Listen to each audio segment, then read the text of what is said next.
എന്റെ തങ്കു, ആല കൈമാറാനുള്ള നേരം നോക്കിയതല്ലേ ഉള്ളൂ. ആല കൈമാറി കുമാരൻ വല്ലച്ചാതിയ കൂട്ടൊന്നു പഠിച്ചോട്ടെ. 50-50 എങ്കിൽ 50-50.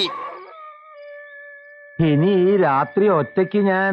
എന്താ, നിനക്ക് പേടിയുണ്ടോ? അല്ല, ലക്ഷ്മിയുടെയും ആശാരിച്ചക്കന്റെയും പ്രേതം ഗതി കിട്ടാതെ അലയുന്നു ജ്യോത്സ്യൻ തമ്പുരാൻ പറഞ്ഞത് കേട്ടത് മുതലൊരു... അത് പേടിക്കാനൊന്നുമില്ല.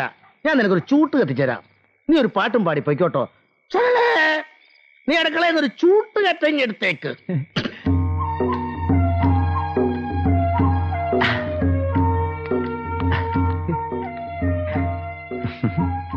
വേലുവിന്റെ എഴുത്തൊക്കെ വരുന്നുണ്ടോ സരളെ?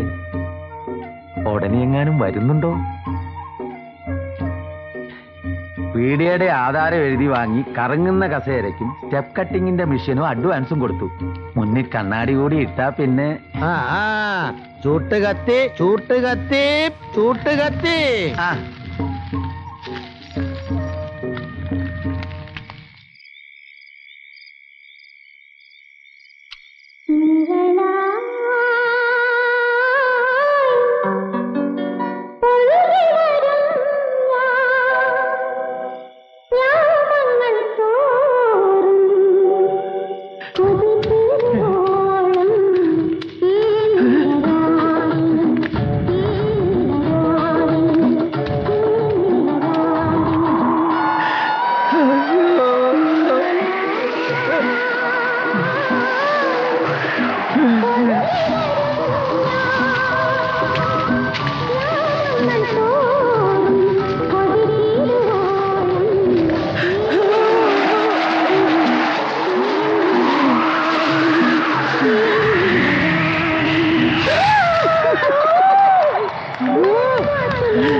അയ്യോ, പ്രേതം!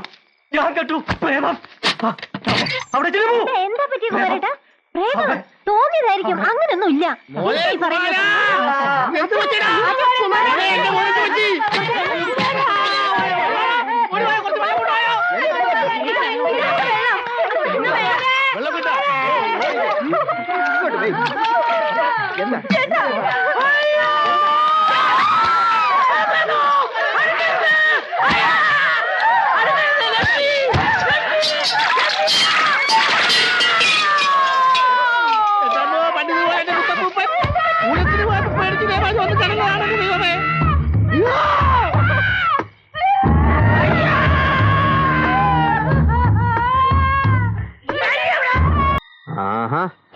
ലക്ഷ്മി, ലക്ഷ്മി, എടി ലക്ഷ്മി കൊരങ്ങൻ, പരീക്ഷയാണെന്ന് പറഞ്ഞിട്ട് പെണ്ണിന്റെ ഒരു ഉറക്കം കണ്ടില്ലേ? എടി എഴുന്നേക്കാൻ. ഇപ്പൊ 2 മിനിറ്റും കൂടി. എടി നിനക്ക് 7:15 ഷട്ടിൽ പോണമെന്നല്ലേ പറഞ്ഞത്? നേരെ ഇപ്പൊ എത്രയെന്നറിയോ? എഴുന്നേക്ക്, ഇങ്ങോട്ട് പോയി കുളിച്ചു വാ. അല്ലേ? വാ വാ വാ വേഗം. വീരാനെ, എടോ വീരാനെ, ഒന്ന് എഴുന്നേക്കടോ. ഇന്നലെ വൈകിട്ടേ പറഞ്ഞല്ലേ രാവിലെ വെള്ളം ഇറക്കണമെന്ന്? അത് 6 മണിക്കുന്നല്ലേ നിങ്ങൾ പറഞ്ഞു? മണി എത്രയായിരുന്ന വിചാരം? എടോ 7:15 ഷട്ടിൽ കിട്ടിയാലേ കുട്ടിക്ക് പരീക്ഷ എഴുതാൻ പറ്റൂ. ഒന്ന് വേഗം വാടോ. മനസ്സന്മാര് ഉറങ്ങാനും സമ്മതിക്കില്ലെന്ന് വെച്ചാ? വെറുതെ അല്ല, പിന്നെ എങ്ങനെയായി കരയുന്ന ഒരാൾ പ്രീ ഡിഗ്രി പാസ്സാവുന്നത്? ഒരാളെങ്കിൽ ഒരാൾ രക്ഷപ്പെടുന്ന കണ്ടുകൂടാ. അല്ല, ഞമ്മള് റെഡി. നീ ഞമ്മള് കാരണം എന്റെ പുന്നാരപ്പങ്ങൾ കളക്ടർ ആവാണ്ടിരിക്കണ്ട. എന്താണ് ഒരു പുണ്യം പോലെ ഒരാളൂടെ ഉണ്ടേ. എങ്ങോട്ടാ പറഞ്ഞ കാലത്ത് തന്നെ? ഞാനല്ല, ലക്ഷ്മിയാ. ഇനി അക്കരെ ചെന്നൊരു കൂട്ടായല്ലോ. ലക്ഷ്മിക്ക് പരീക്ഷയാടാ, അരക്കൊല്ല പരീക്ഷ. നീ എങ്ങോട്ടാ കാലത്ത്? പണിക്കാ, ടൗണിലെ പണി. അപ്പൊ ഞാൻ ഇനി വരണ്ടല്ലോ, ശശി ഉണ്ടല്ലോ.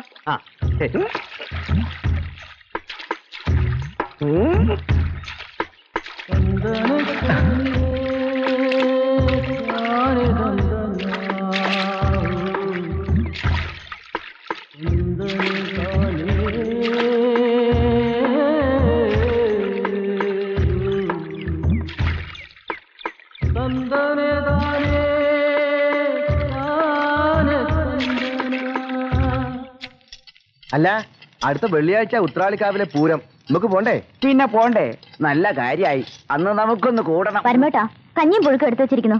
വരികേ. എന്താടാ കുടിയെ കഞ്ഞിയൊപ്പൊന്നുമില്ലേ? കൊച്ചിന് പരീക്ഷയാ. പരീക്ഷയെ കുടിയിൽ കഞ്ഞി വെക്കേണ്ടതുണ്ട്. അത് ഇങ്ങക്ക് പറഞ്ഞാ മനസ്സിലാവില്ല. ഓള് പഠിക്കുന്നതേ ഫ്രീ ഡിഗ്രിക്കാ, ഫ്രീ ഡിഗ്രി. വരുന്നെങ്കി വാ, അല്ലെങ്കിൽ തണുത്തു പോവും. ഈ അവിടെ അടച്ചു വെച്ചേക്ക്, ഞാൻ വന്ന് കഴിച്ചോളാം. ചെല്ലു വരവൂ. ഓക്ക് മിണ്ടാനും പറയാനും എന്തെങ്കിലും കാണും. ഏത് നേരം ആലയും വാർപ്പും കൊച്ചിന്റെ പരീക്ഷയും. എങ്കിൽ ഒരു കാര്യം ചെയ്യാം, ഞാൻ അവളെ വിളിച്ചോണ്ട് പോയി വഴി വെച്ചൊരു പാട്ടും ഡാൻസ് നടത്താം. അത് വേണ്ട. അങ്ങനെ ആച്ചാൽ തന്നെ നമ്മുടെ കാവില് പൂരം വരുന്നുണ്ട്. അവിടെ സ്റ്റേജിൽ വെച്ചായിക്കോട്ടെ. എന്തേ സ്റ്റേജിൽ വെച്ചായിക്കോട്ടെ എന്ന്.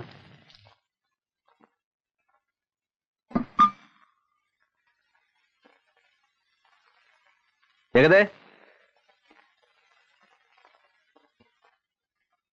ജഗതേ,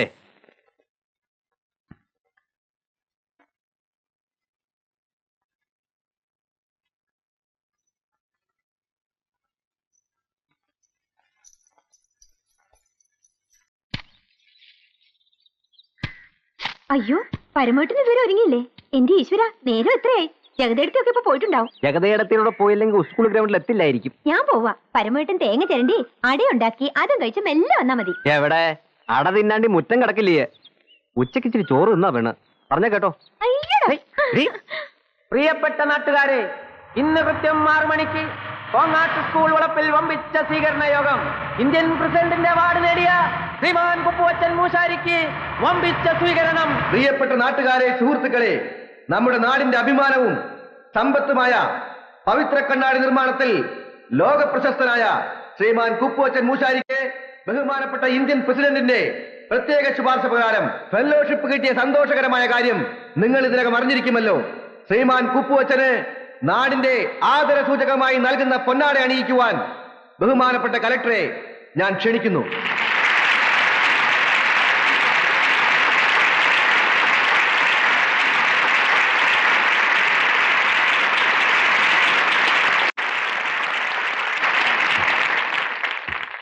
ഞാൻ ഇവിടെ സംസാരിക്കാൻ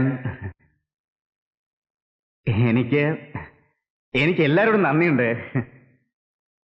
ഇതൊന്നും എന്റെ കഴിവല്ല, കോങ്ങാട്ട് മുത്തപ്പന്റെ കൃപാകടാക്ഷം കൊണ്ട് മാത്രം കഴിയണതാ. പവിത്ര കണ്ണാടിയുടെ കൂട്ട് ഞാനും എന്റെ പൂർവ്വപിതാക്കന്മാരും രഹസ്യമായി സൂക്ഷിക്കുന്നുവെന്ന് ഇവിടെ കളക്ടർ അങ്ങൊന്നും വേണ്ടപ്പെട്ടവരും പറയണത് കേട്ടു. പക്ഷേ അത് രഹസ്യമായി സൂക്ഷിച്ച് കണ്ണാടി ഉണ്ടാക്കി ധനവാനാകാനല്ല, അതിന്റെ പവിത്രത സൂക്ഷിക്കാൻ വേണ്ടി മാത്രമാണ്. ഞാൻ അത് ആത്മാർത്ഥതയോടെ സൂക്ഷിക്കുകയും ചെയ്യും. എന്റെ കാലശേഷം എന്റെ പൂർവ്വപിതാക്കന്മാരെ പോലെ തന്നെ ഞാൻ എന്റെ കുട്ടികൾക്ക് പകർന്നു കൊടുക്കും. എന്റെ മകളുടെയും മരുമകളുടെയും ഭർത്താക്കന്മാർക്ക് അവരത് പവിത്രമായി സൂക്ഷിക്കുമെന്ന് എനിക്ക് ഉറപ്പുണ്ട്. ഇറങ്ങി